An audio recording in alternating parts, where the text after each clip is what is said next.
Good morning, everybody. It's really good to be here. I had a devil of a time getting down from my house today. We got so much snow and a huge wind that came along, and I actually got stuck. I barely could, in my driveway, and I could barely get out because I found out as I was rocking in a four-wheel drive back and forth, I looked over and I thought, boy, I'm getting very close to that rock, and what's that doing here? And I realized that rock was part of what was the landscaping on my lawn, in my lawn. I was actually on the wrong side of it too. It was that big of a whiteout. I couldn't see where I was going at all with it, and the wind was blowing like crazy. So it's not the first time it's happened to me on a whiteout, but here's the point with you that I want to talk about today, and it kind of plays into it. I got my rear in gear, and I got down here, and I haven't been here 2 minutes.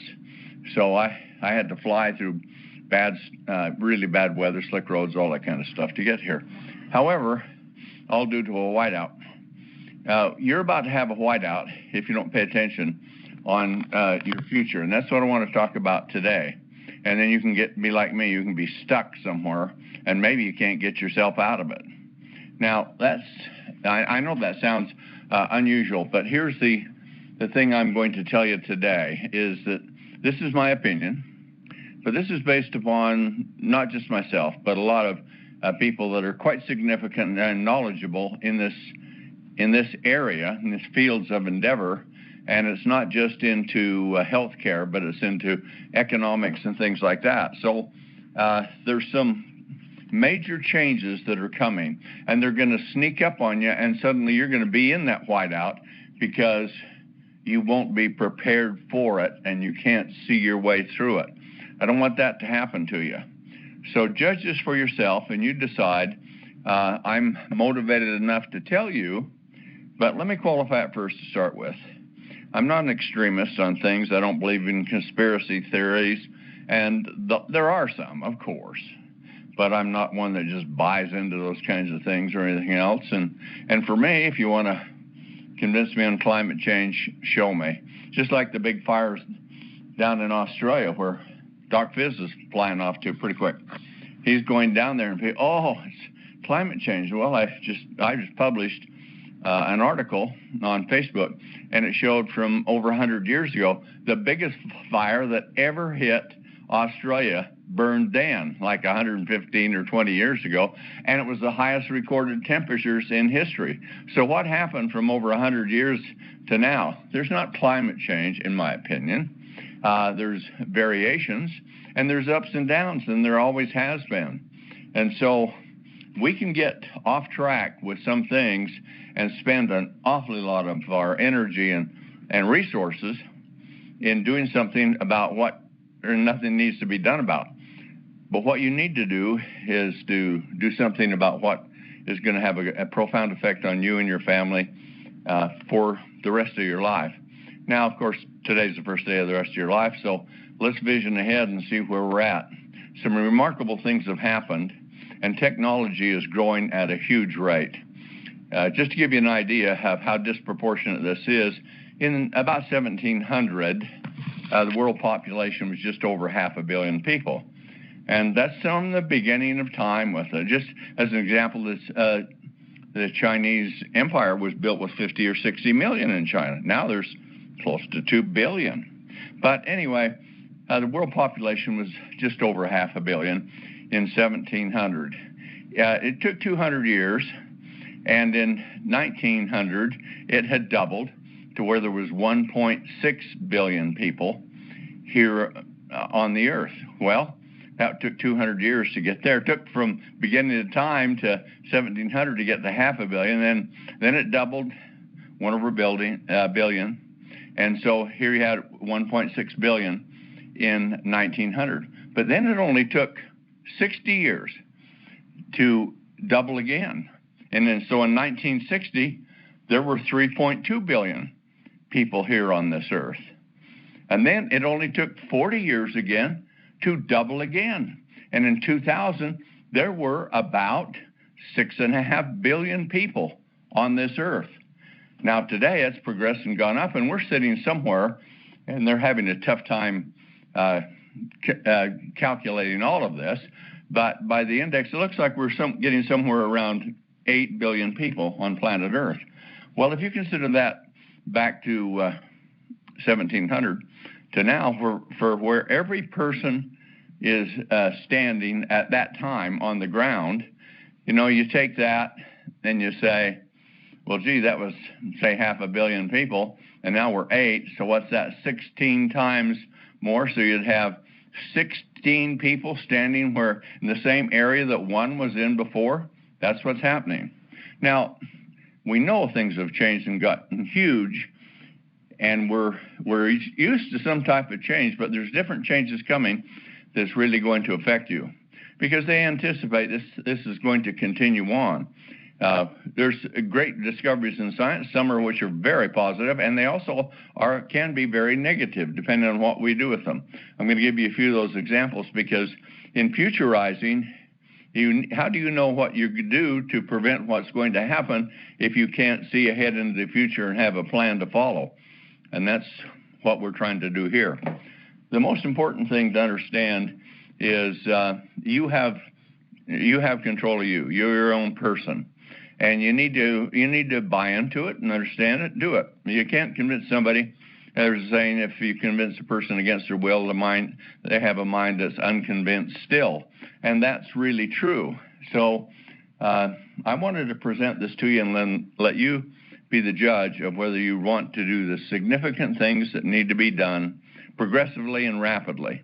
Now, the one thing that we're trying to do, we're taking a giant leap forward with our 2020 for the next decade plan that we have. And it starts off with get 20 good solid distributors like DW was talking about in the first year. But my saying is, yeah, you got to have them developed.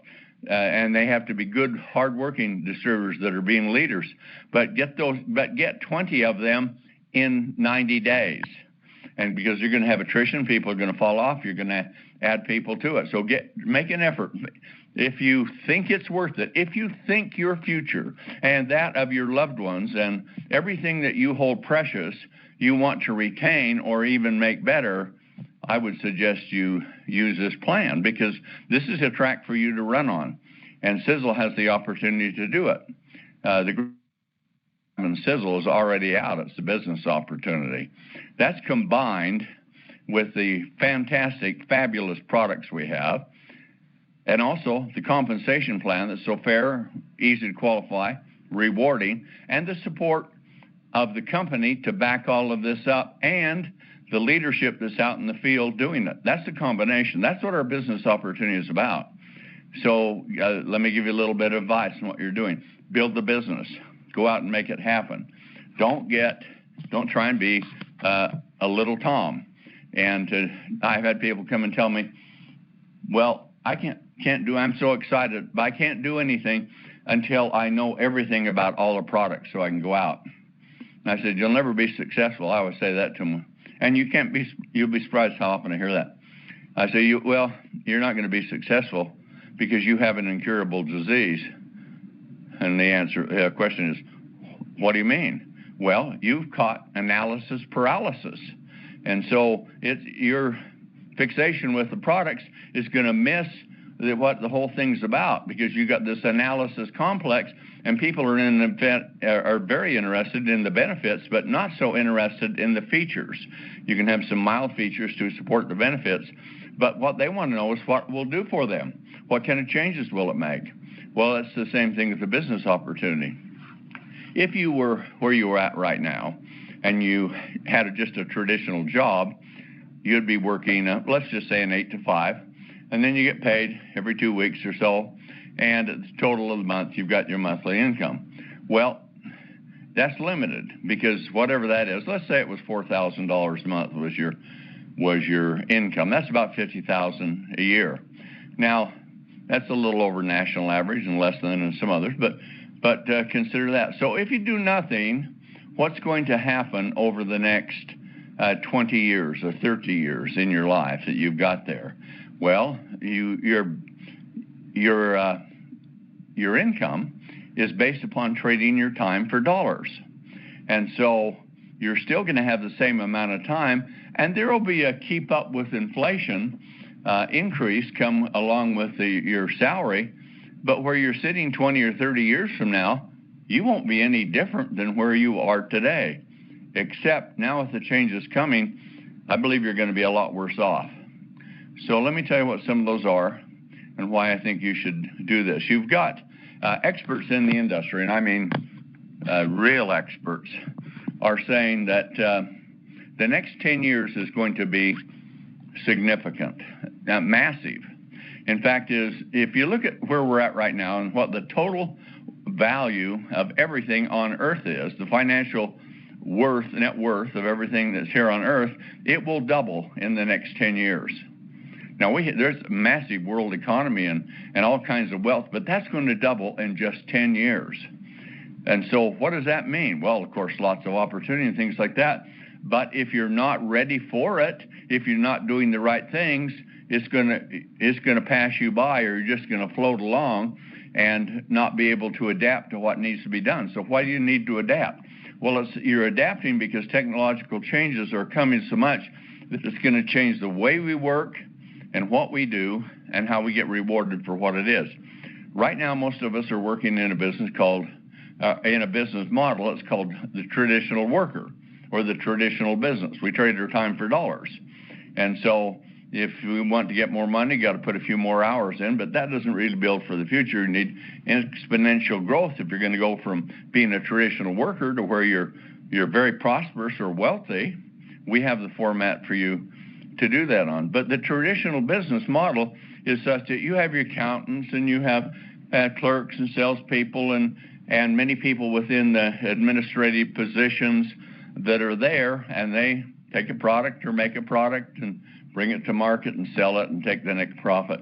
And then they keep looking at ways to make the product better and grow along. Well, that's traditional working.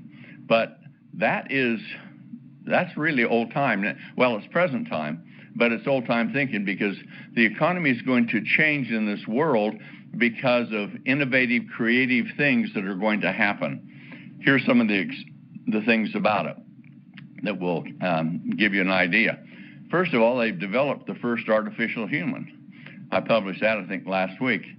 And I saw 4 of them they had developed. And they had a man, a woman, they had a couple of ethnic races that were there, and I could not tell them from what a regular person looked like or acted, at least, I was watching them on a video. But they could smile, gave you eye contact. They had been artificially programmed with artificial intelligence, so they communicate, answer questions for you. They have sympathy and empathy and passion, and all of those things are already programmed in them, in that artificial intelligence. Well, that means that robotics and artificial intelligence are coming together. Robotics is really changing a lot of the world too, because things are getting so automated. Why? Because it's so much more efficient. But now with the coming on of robotics, it's going to be even worse for us. Now, granted, robotics can do it, if many things, they can do it faster, better, higher quality, less cost, all of those things. But it's done with robots, not with us. Here's a very good example. China, which very few of us know so much about. I've been doing business heavily in China since about 1988, so I have a pretty good idea what's going on over there. But the technological things that they're doing over there, they try to keep it in secrecy. But recently, 2 things have just come out, which is quite shocking to me. The first is they have a doctor who they had said they had warned before, and I saw where they had warned him a few years ago. He's gone ahead and he has created the first synthetic human being. Now, remember, I just said the first artificial human being has been created. Now a human being has been synthesized from another human being or cells, and now they have this, and it's going to be exact mirror duplicate of the one that it was synthesized from.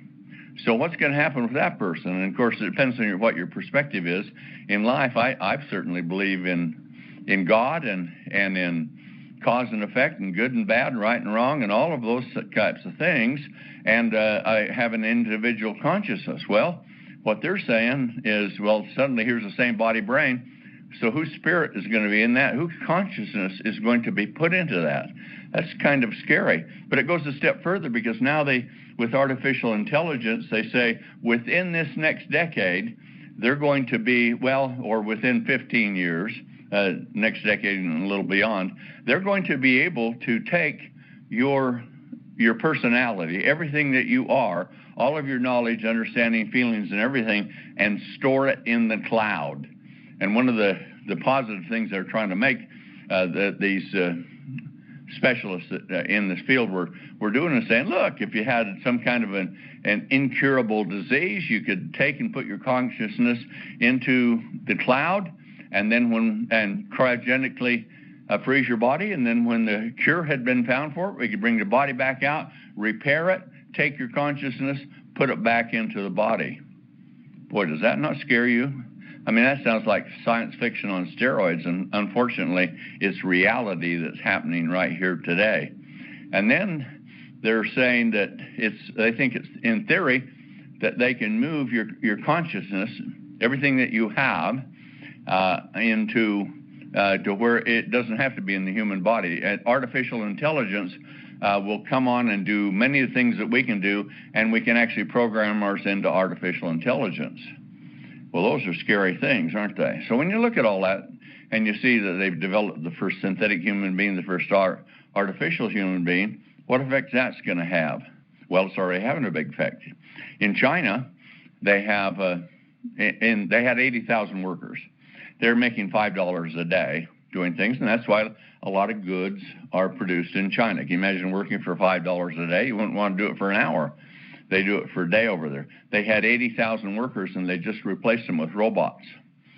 So now they have, I don't know if it's 80,000 robots, but they replaced 80,000 workers. And why did they do that? Because $5 a month is way too much to pay, and the robots are more efficient. They can work actually 24 hours a day. There's some maintenance to keep them up, but it's minor in comparison to things like retirement, health services, vacations, and all the other costs that come with dealing with people. So it's started already. 80,000 jobs lost to robotics in China. You think they'll ever come back? Of course they won't. So the person that developed the first synthetic human being is now in jail in China, they say. And so they're taking serious that maybe this is getting a little too far afield, and it might be, but the biological science, not just the sciences of computation and the other things that to go with it in physics, but there's also a science in the biological field to do with what we are and the conditions we have. And that's the big thing where a sizzle is so effective, is that we have designed products. We have researched the research to bring products to people that they ordinarily wouldn't have. So we call it bridging the gap between science and human needs. That's what we're trying to do. Well, those needs are going to change, and things are changing dramatically. Right now, I think you've seen some of the things in cancer where they can reprogram your immune system. They just take a cancer cell, take some of the DNA out of it, through a snippet of it, and do a CRISPR, do a replacement in your T cells, and now those T cells, when they come out of your body, they're reprogrammed with this and put back in. It just goes through a chamber to do it, and now it does nothing but hunt that cancer down, that specific cancer. If you had another kind, it won't go after it, but it'll go after, if you had something like a lung cancer and mastitizing or things like that, it'll follow it wherever it is and get it. Well, that's pretty remarkable. We want those kind of things to happen, don't we? But they're also doing things with CRISPR, and that's a term for gene splicing.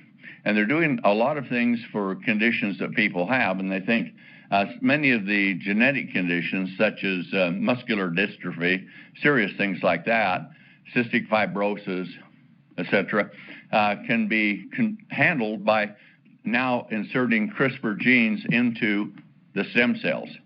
And that leads us to where we're at. It's stem cells, because the stem cell is the master of the body. At one time, at conception, you were only one cell, and that cell was a stem cell, and it duplicated, and it did it at a tremendous rate, and by the time you were born, you had about 10 trillion cells. By the time you were 18, you had about 40 trillion cells.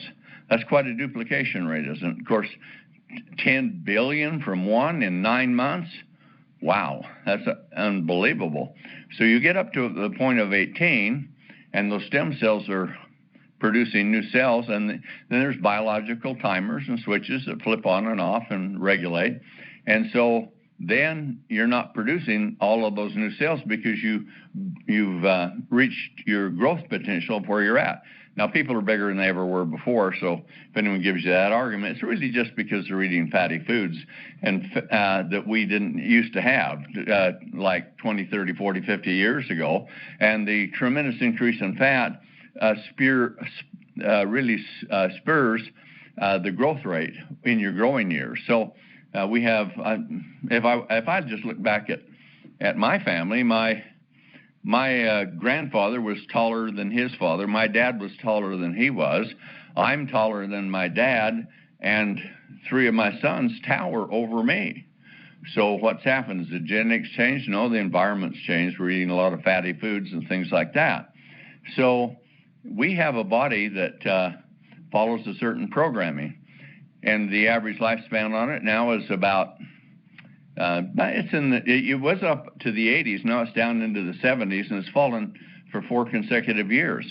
How can that be if we got so much more science and the lifespan expanded so much? Well, it expanded so much from the mid-1800s to now, where the average lifespan in the mid-1800s was 40. Today, the average lifespan is 75.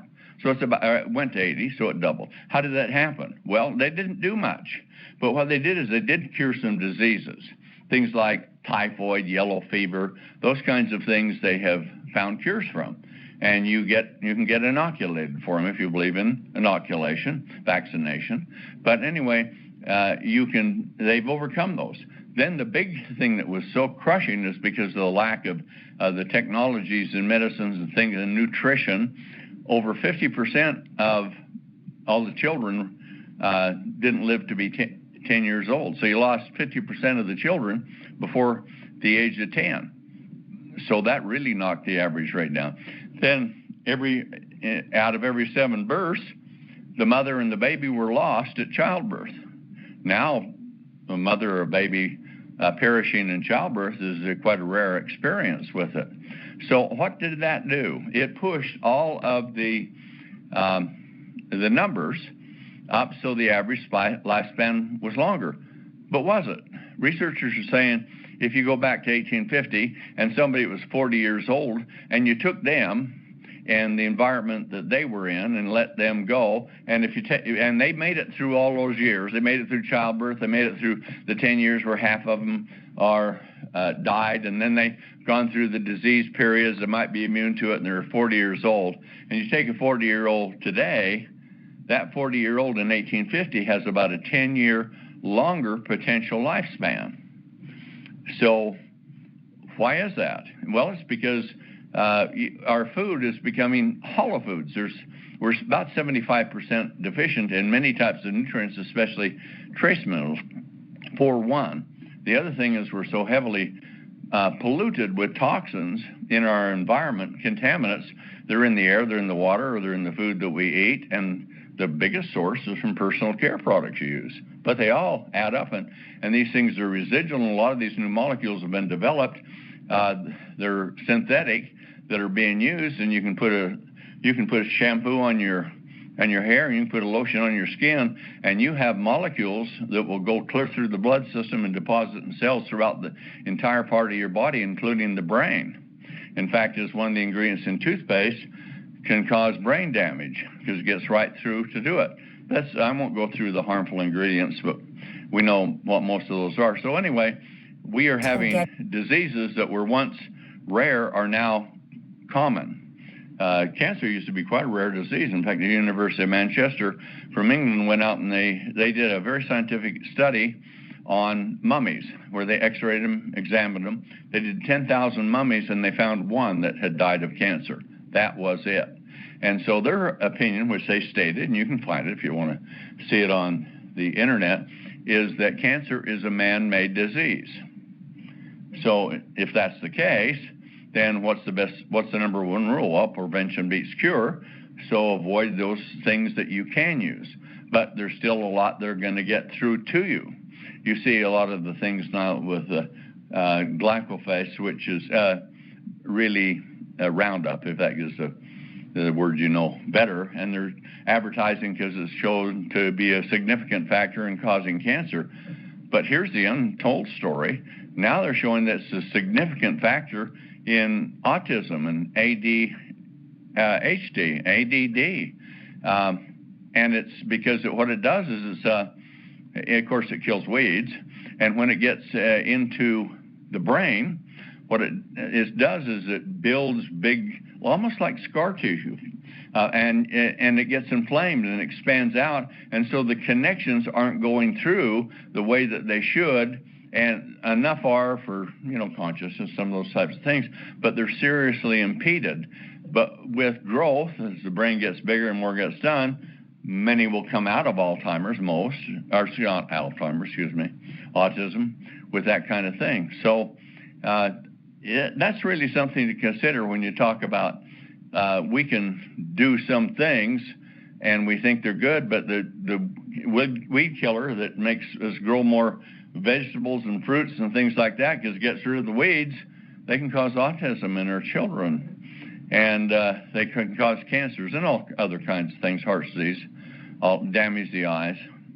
But I don't want to spend too much time on that, because here's where the thrust comes. You've seen these technological advances, things that I've talked about, where they have the first synthetic human being, they have now the first synthesized synthetic human being, the first artificial human being, and automation and robotics, when you combine with artificial intelligence, is going to be the wave of the future. So now let's go back to you being a traditional worker. The traditional worker is not going to be so necessary at the end of the decade they anticipate. Here's why. Because just look like in China, 80,000 workers got replaced by robots because of all the costs or all the factors that I talked about.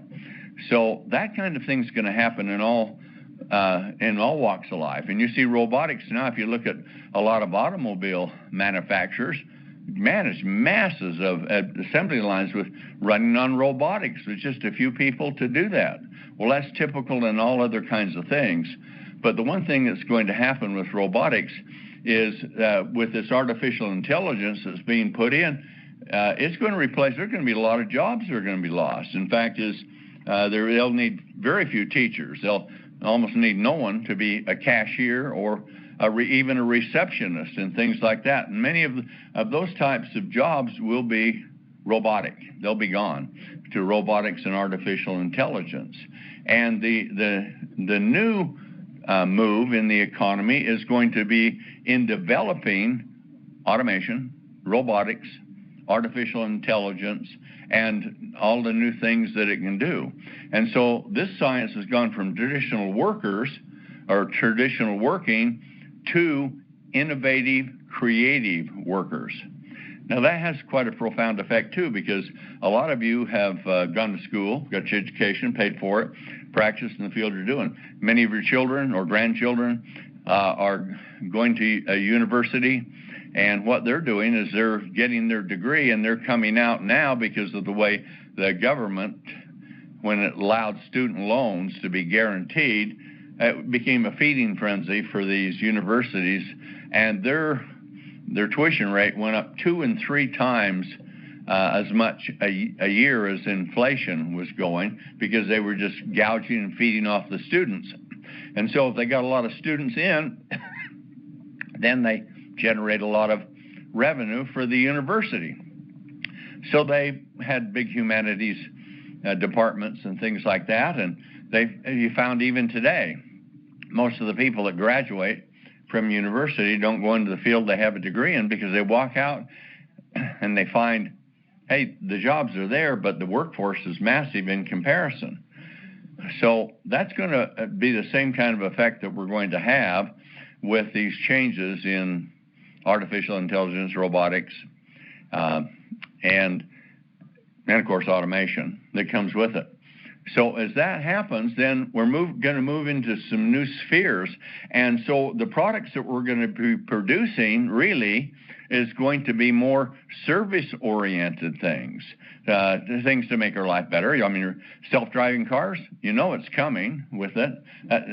Airplanes are now landing automatically. They're not even letting the pilots land them in many places now, and soon they'll be flown and landed, take off, everything automatically, because they can do it better than the pilot can. And of course, pilot might become just what's the supervisor with that kind of thing.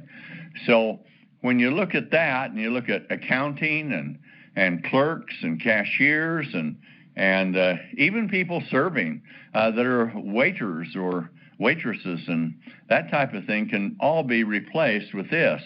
So what are people going to get out of it? Well, we're going to have an explosion. The whole world is going to double in wealth in the next 10 years, and that's going to come into the things of computational sciences, innovative, creative things that are going to happen. And here's what they believe is going to happen within the next 10 years, and then progressively get worse. And that is down the road, not in 10 years, but it'll be so far along, but down the road by maybe 2040, it will be such that all the total information of the world will be available at your fingertips. Now, you might have a ring or a watch or maybe even an implant or something like that, and if you want to know anything about anything, every word that's ever spoken, everything that's ever been done, everything that's been created or understood, you may not know it or understand it, but it will be immediately available to you so you can use it. Now, that's awesome, but also very scary because of that. So they've got that kind of control. Then the next thing that's going to happen is they're going to digitize you. And they think by right now, actually, they're digitizing people right now. This, you can see why I'm concerned about some of this.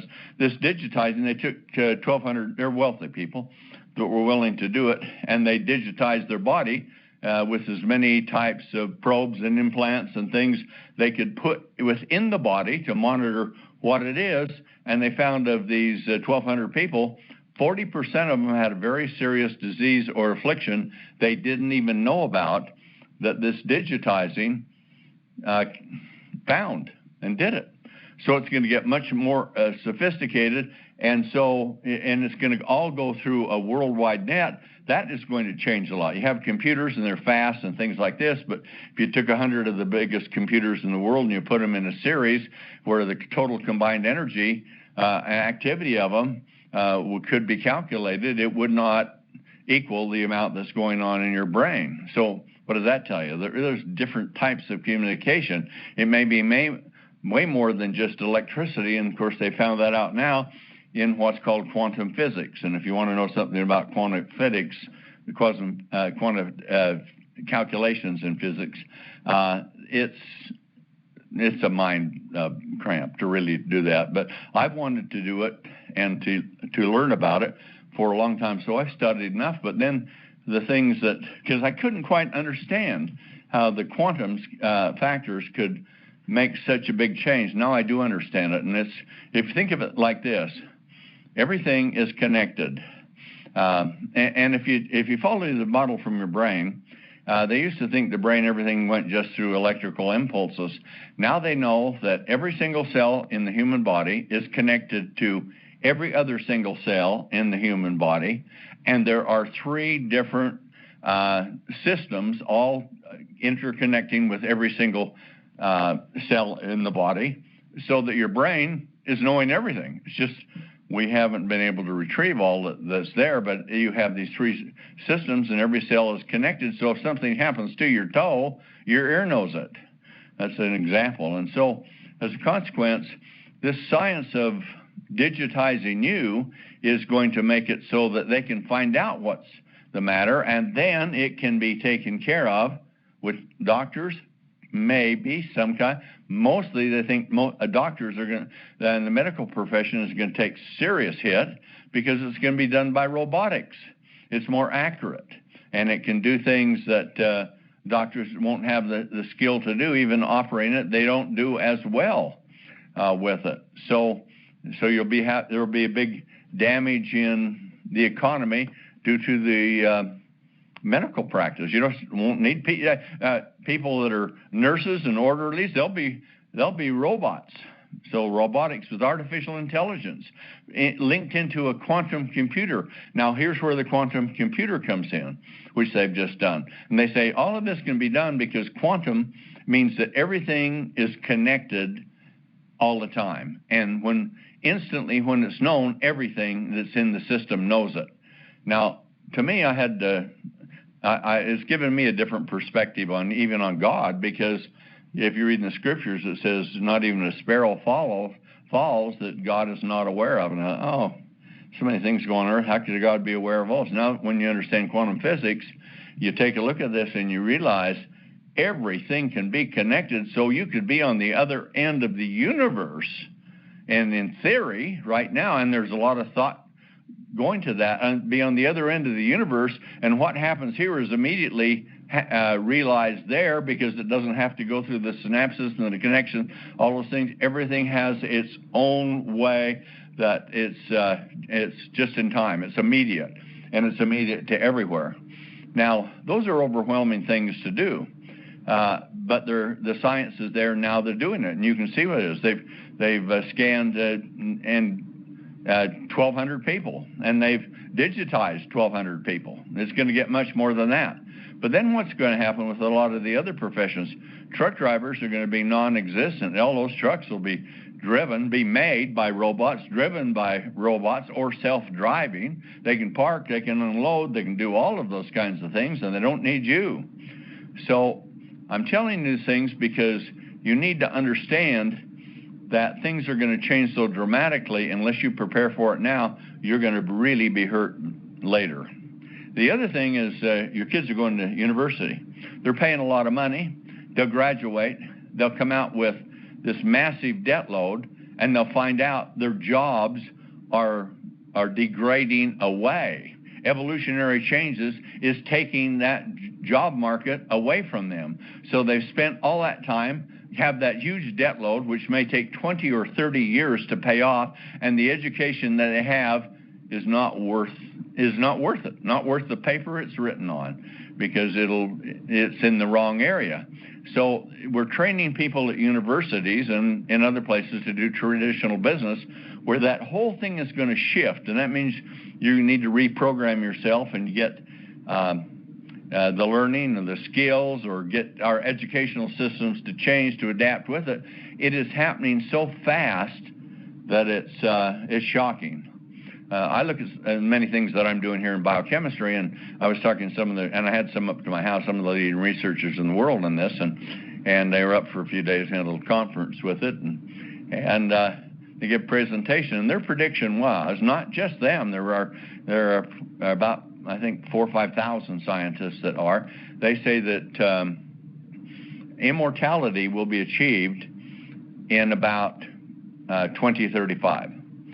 So we looked at that 15 years, and Time magazine came out with it, and they come out and they were saying before this, they said immortality is going to be achieved by 2045. And now Time magazine, you can find a copy of, I'll probably get one and post it on it, but they have come out, and the article says 2045 with a slash through it is now 2035 for immortality. So it has moved forward a decade, and at that time in history, they say immortality will be attained.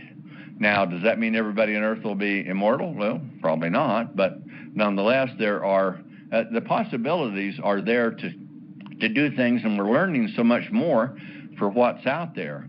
Let me give you a couple of examples. There are creatures in the sea that have lived 1.5 billion to 2 billion years.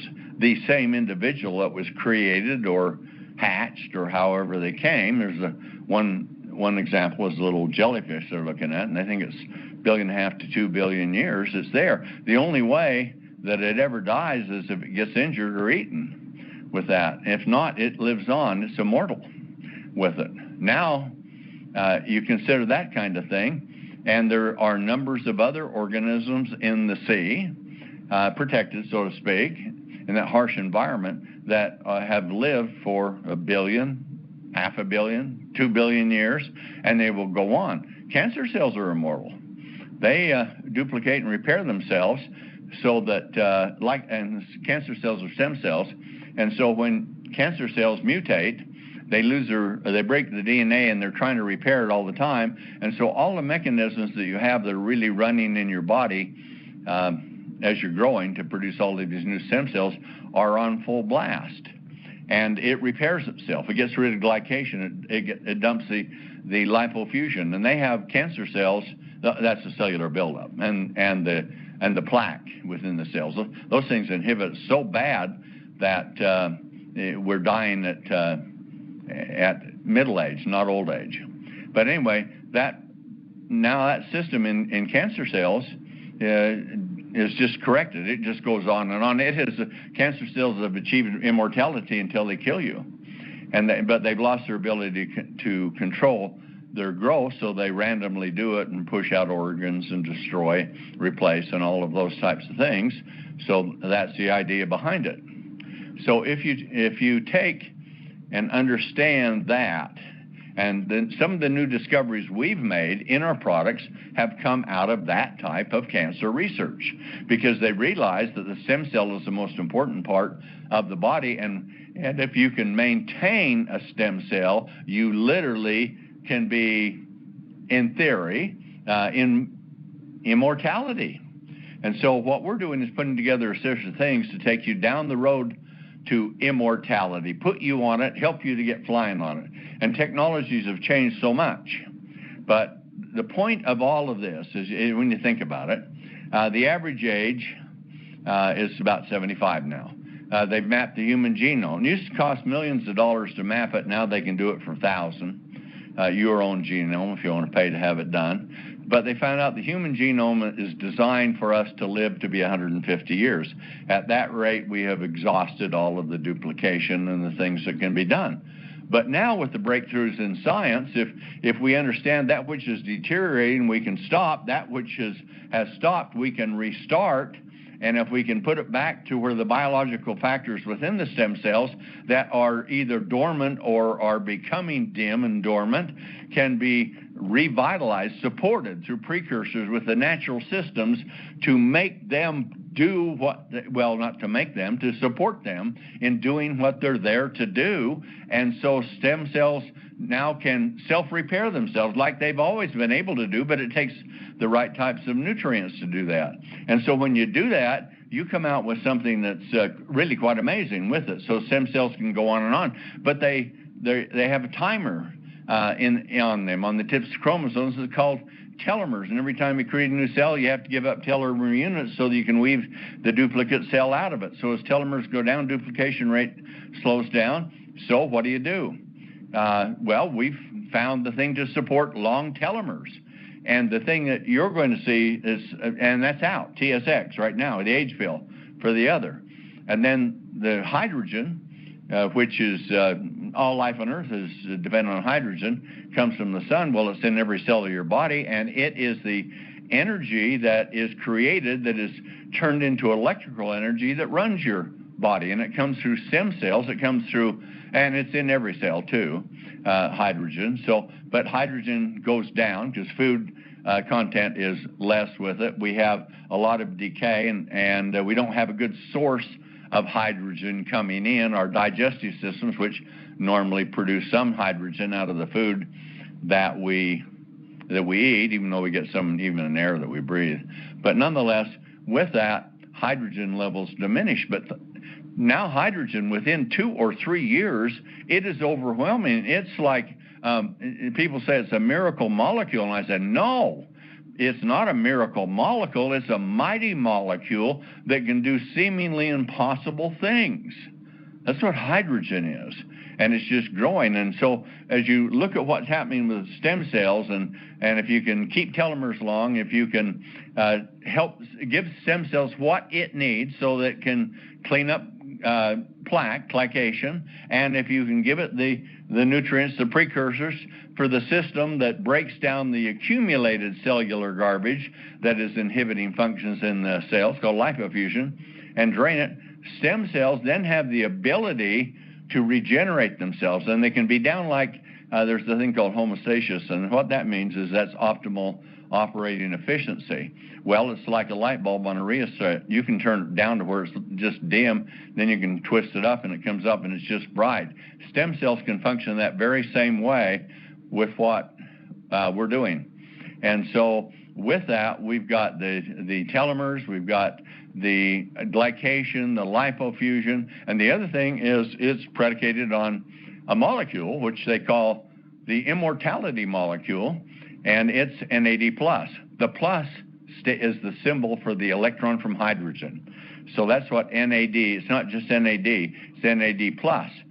So it goes through a long cycle to get up there to create, and some of you know some about this. So it comes up where you create NAD through Krebs cycle, and you get up and then you convert to ATP.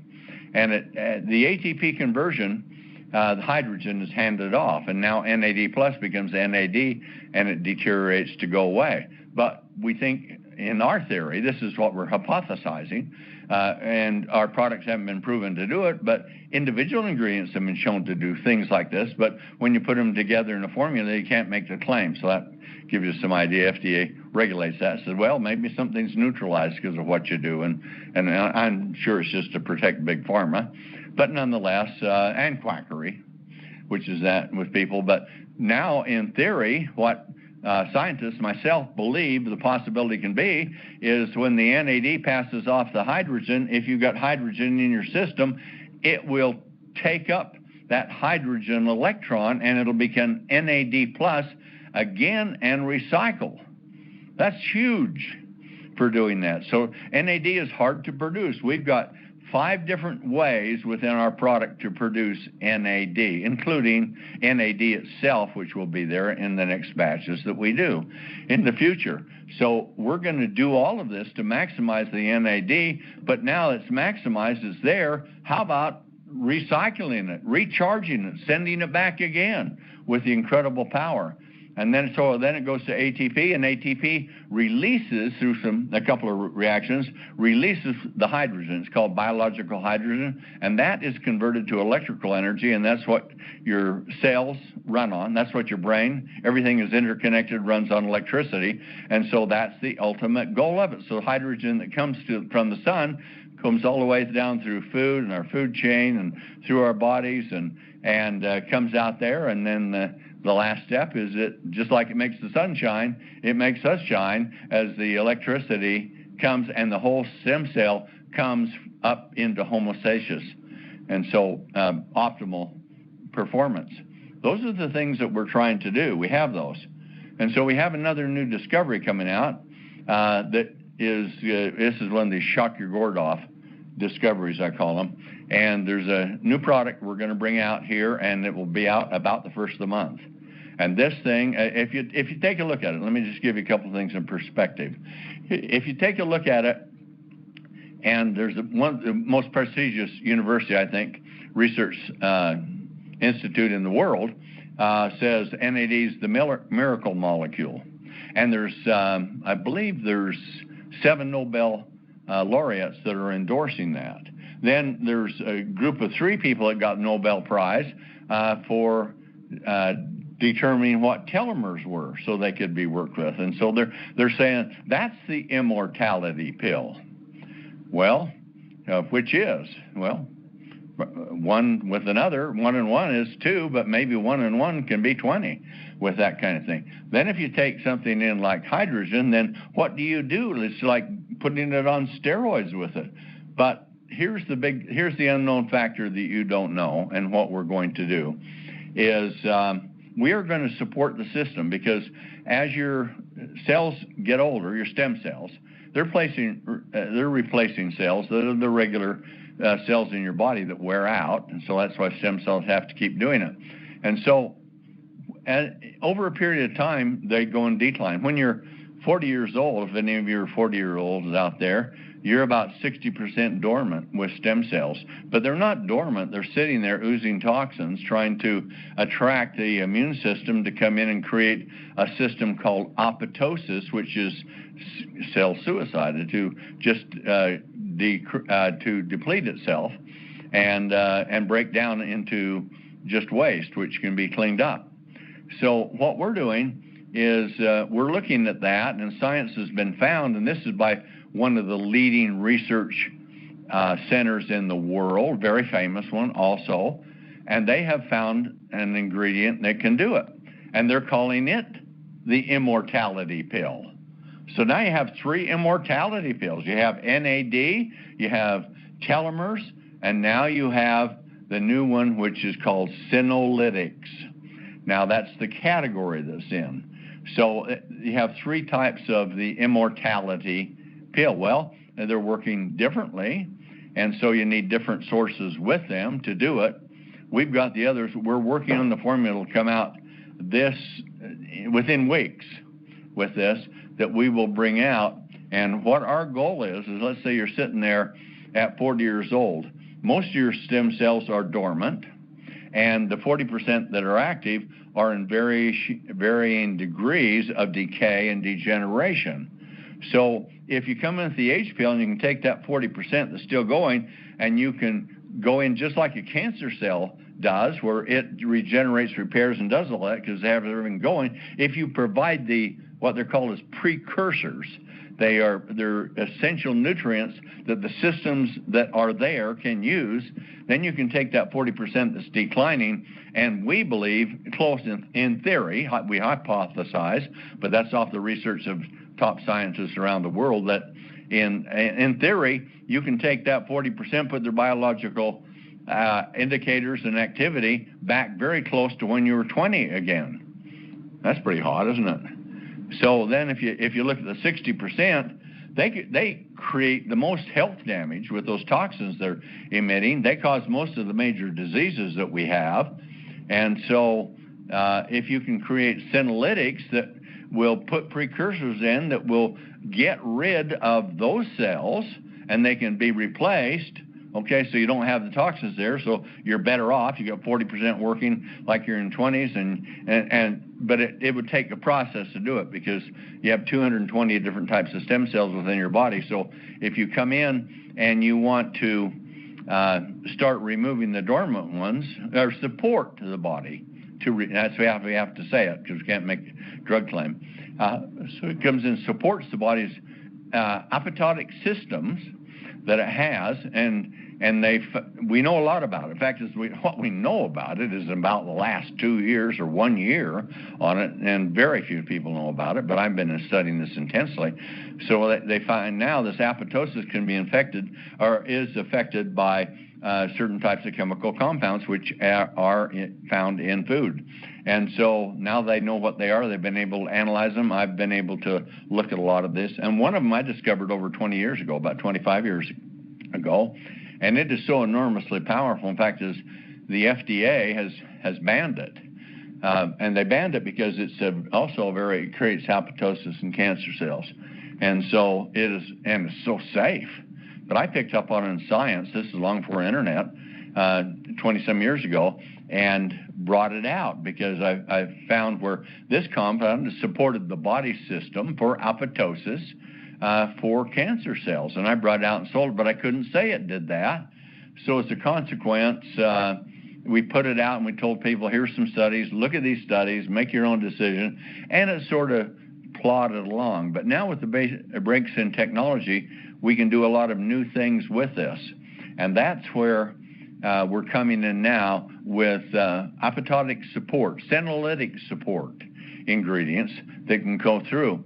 But one size doesn't fit all. You got 220 different types of stem cells that are becoming dormant.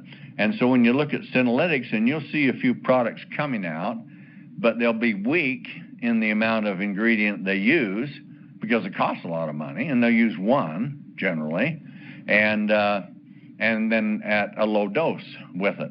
they'll make extraordinary claims. That's how advertising goes to this kind of thing. Here we are, I'm looking at it, and I've had a great background at it, and I take a look at this one, and I thought, we don't even want to advertise these things towards cancer. That's the kiss of death. We're not going to do it. They're not proven to do it, and we're not going to make those kind of claims.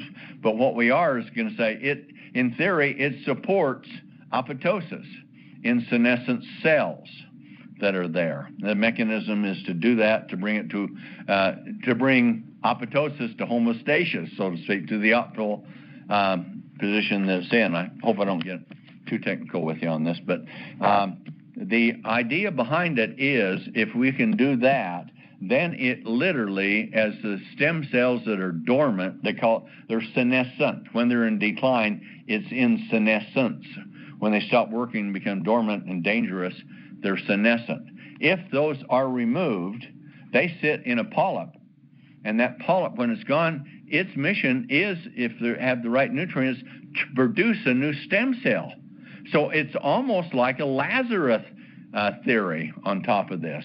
Because now you can have, if you're 40 years old and 60% are dormant, how would you like certain percents of those coming more, being taken care of, removing and regenerating themselves, because they do it anyway. We're not talking about getting the body to do something it didn't do. It's already doing it. We just know the nutrients that are make it more effective, can provide, or possibly make it much more effective in what we're doing.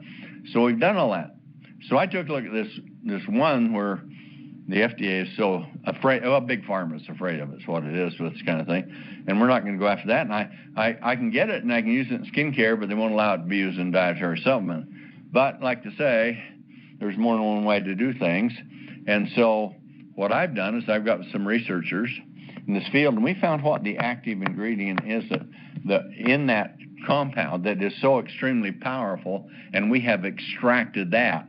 So now the ingredient we have is not the same one that I was selling. It is a powerful extract from it, and I think the effects I'm surmising will be even greater in supporting senolytics with it. And now since there are, as I said, 220 different types of stem cells that will be in dormant, one size doesn't get all. And so I've put together a blend of what I can find, and the research has been absolutely exhausting to do it. And I'll tell you what, you want to get a brain cramp, you can get one trying to figure all this out and making it happen. But I'm into it. So luckily, I am, where the company's really going good now and we're growing fast, I'm to where I can put lots of work into this and work with individuals all over the world because of the communication. And so I think I've got the most thorough understanding of it. Now, there are people that know by far more intricacies than I do in this, but the generalization of it and the whole, looking at it as a whole, is the total can be much greater than the sum of the parts in the effects of it, and that's what I'm trying to do. So I found 7 different senolytic agents, which, in my opinion, will theoretically handle most of. We can't say all of, but I think it has the potential to handle most senolytic cells.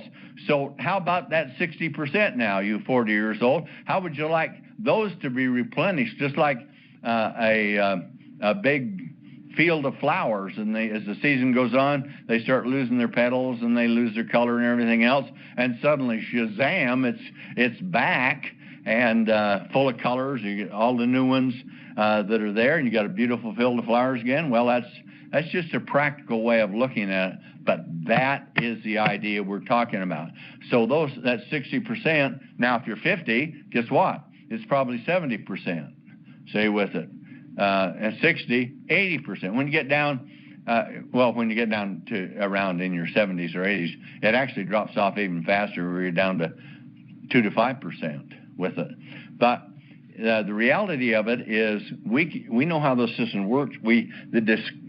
Because we know the cell, and because the ingredients have been so intimately is the right word, examined, I'm able to obtain those.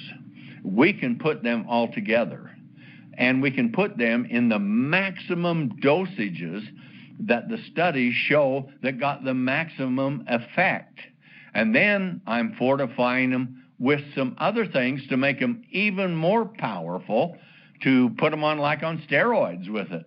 And so we're going to have a product of spectacular.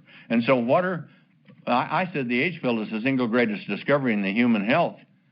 In human health, I didn't know if it'd ever be duplicated. And within 2 years of me saying that, now I'm saying it's still could be, but I think it's second, because what we're doing in senolytics is even greater than what that is. So we'll talk about it. It's going to be a very unusual product, and I'll tell you about it yet. And you won't take it every day. You'll just take it every other day. And there's reasons for that, but I won't go through all that until we release it, that it's out. So here we are. We have the chance to put the body back into as close and optimal shape and condition as it was. So with that, what are we going to do? And these scientists I'm talking to, one of them says that they think the potential for a human being that's born today will be 300 or 400 years of age. Well, actually, I think they're right with that kind of thing. But I'm not going to make that, and you're not going to make that. So wherever we're at. But if you take a look at our projected lifespan, and say you got another 20 or 30 years, okay? But those 20 or 30 years are going to be just declining, and those less 10, the golden years are not so golden; they're badly tarnished. And so as a consequence, if you take a look at that 20 or 30 years. Is it possible, if all these products support the stem cells, whether they be in senescence or senescent with it, support the telomeres, provide the hydrogen with it, and they all come together, is it possible that these all the stem cells that are producing the 40 trillion cells in your body, that by the time you're 60 have decreased by about 40% in your body? Because of degeneration, and that's what aging is decay and degeneration. So if we've done that, and in real theory, we can end aging. Aging is not a disease. We can treat the symptoms of that, and so we can end aging. Then we come in and we bring the restoration support in so that these systems can work together and take the very thing from the very cell that was the single cell that you were created from, a stem cell, and bring those back in number, activity, vitality, all of that. That's what we're hypothesizing that we can do to a large degree, and about as optimally as I believe it could be done, and no one else is even beginning to address this. So what does that mean for you? You got another 30 years? How about 60? Does that sound good? And how about those 60 years can be, would you want those to continue if you were declining the way you are now? No, of course you wouldn't. But how about if you could stay the way you were? That's what we're talking about. Those kinds of potentials are incredible. So I believe firmly that 150 years now, because of things like, especially rewinding telomeres, that so they can go on, can break through. It's called an M1 barrier. We can bust through that. But I wish it was somebody doing what I'm doing, and I was about 15 or 20 years old. But nonetheless, I'm looking for, I think my life's about half through, and so I'm looking for another 40, 50 years, and I'm going to do everything in my power to do it with it, and 40 to 50 great years with it. That's the potential that I see. I'm not just blowing smoke. This is really based on good theory, good science, put together in a very concise way, and we put the products together for you so you can bring it out and do it. So now maybe we'll be saying 120 is the new 60. How does that sound? And that's the kind of thing that we're offering. So if you do this, you can jump at the systems that have come along that have progressed. First, we were into you didn't have enough vitamins, you take vitamins, and then you could take some antioxidants, and then we could start to slow the aging factors, and that come around. Then you have some life extension supplements that might do something for life extension. Well, this has all happened over 30 or 40 years, but we're past that, way past that now, because we are to the point of we believe in theory we can end aging, and that's old news. but it's brand new to almost everybody. But to us, it's old news. We can end aging, in our opinion, or come close to it. And we may not have all the answers to do it, but we can make a heck of a dent in it. End aging. But now the big one is being on the road to immortality. How far can you go down, and at what speed can you travel? And that's what these products here are designed to do. So now if I come full circle, because I'm out of time on this thing, you look at all these things. These are things to get into. These are things that are going to change, and they're going to change the world. A computer compilation with quantum physics is going to be such that anything you want is going to be right there. If you car, you may not even have to own a car with that. All those things taken care of, but the problem is the job force is going to be significantly reduced, and we could be sitting at 2050, they say that all the available fresh water in the world will be fully used.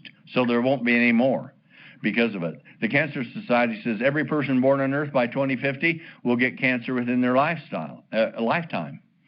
Well, I believe we can knock that in the head with what we're doing in both cases. So as a consequence, you have an opportunity for wealth, because this is where it really lies right now. And I know you're having to do a traditional worker model in order. You have to have, pay the bills and put food on the table and all those kinds of things. Sure, that's great. But if you don't do something, this whole society is going to evolve so much, and you're going to see your jobs are going to be, many of those are just going to diminish, depleted, and go away. Or there'll be such a small amount for them with a huge workforce that wants them. And they think by about 2040, we're going to have 2 million more people than we have needs for jobs. And it's going to get worse and worse. So then what's happening? Here's the final thing to think about. Our whole economic society is changing. We're going to double the wealth of the world, and we're going to do that in 10 years. Well, not us, but of course, with that kind of thing, it's going to happen. But when that happens, it is disproportionate. And as the goods and services are being provided by artificial intelligence, robotics, and automation, those types of things, when those things are happening, then what are you going to do with your time?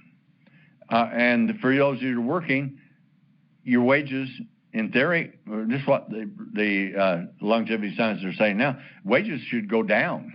If you're upper middle class, you could be middle class or lower middle class.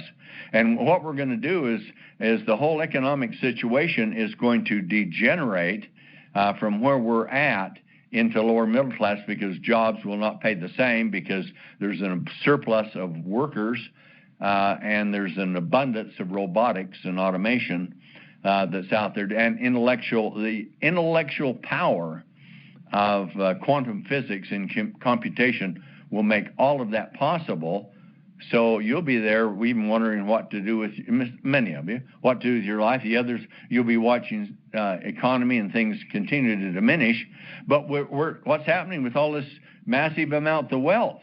Well, it's transferring to the people that are the big giants in this innovative, creative technologies. The Googles, the Facebooks,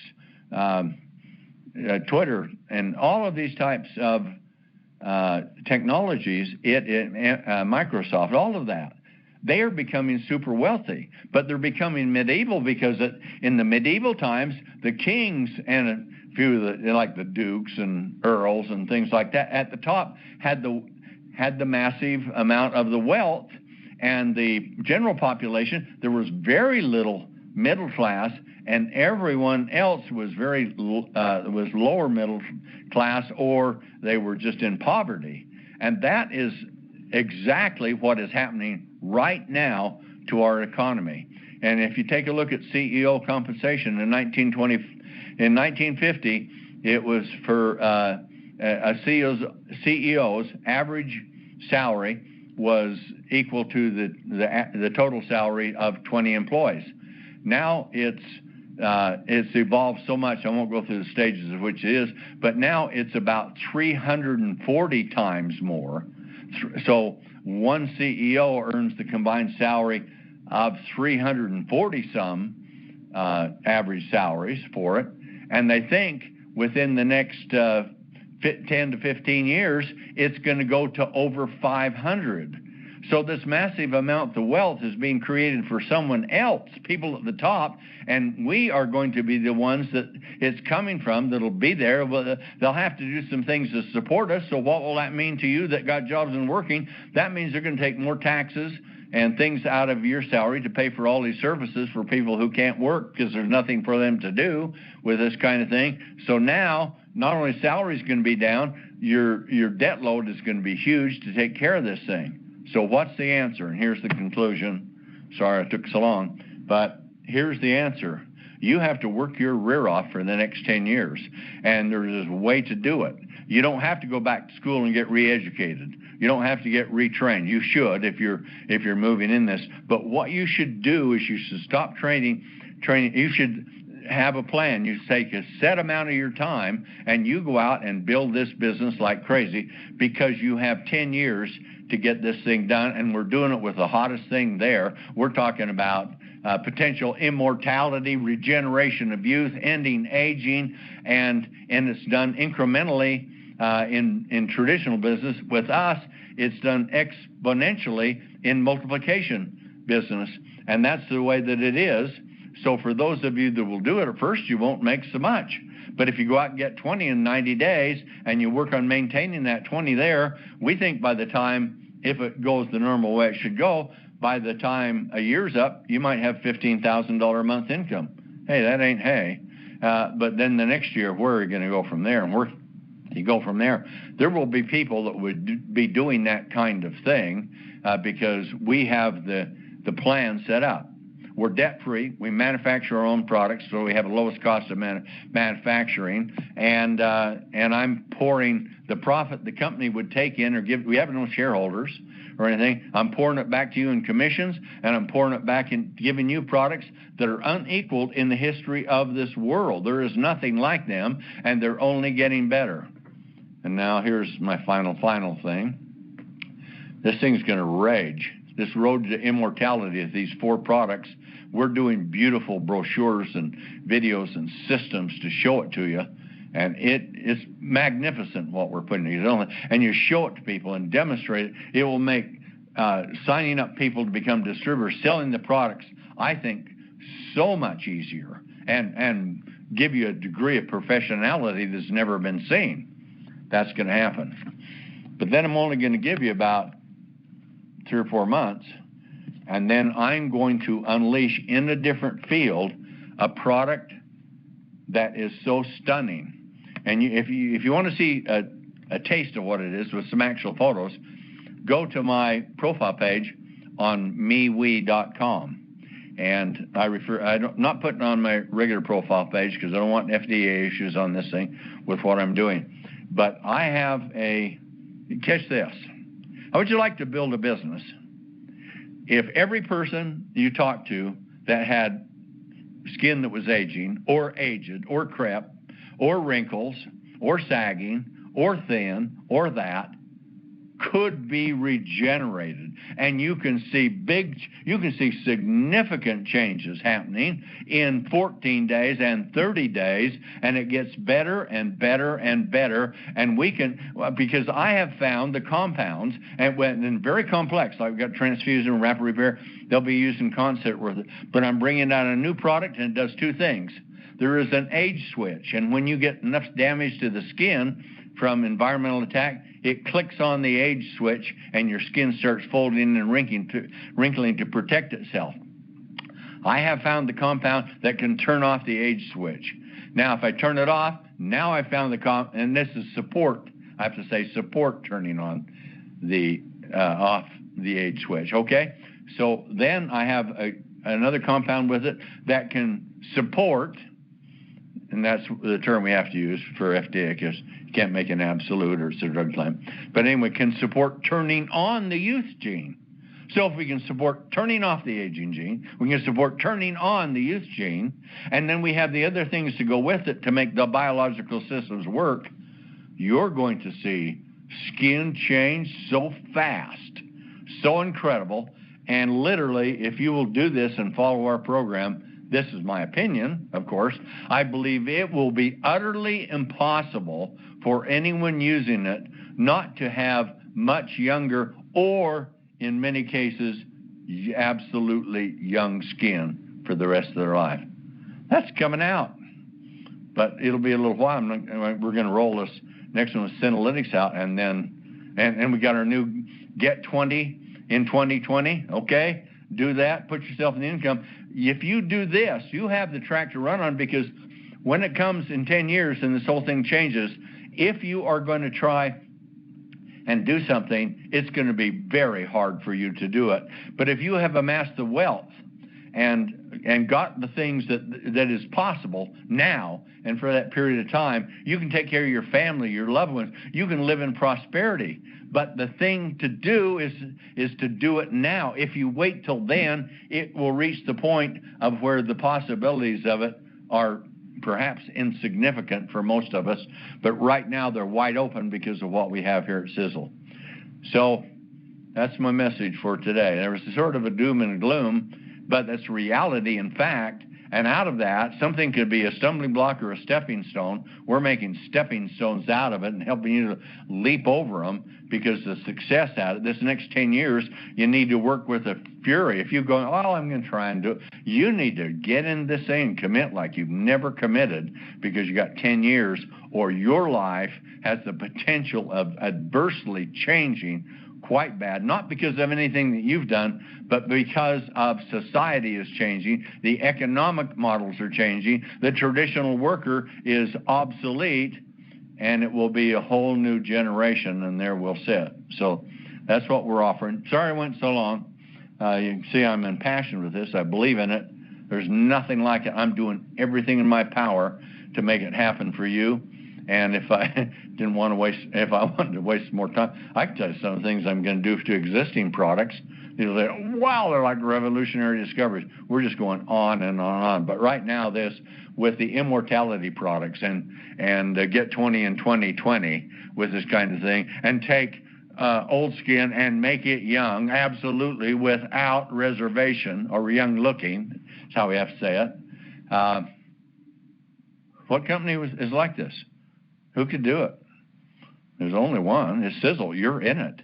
So you need to get your rear in gear and work your rear off to do it, because time's a wasting, and you only got 10 years to build that so that you have it for the rest of your life. And you know what?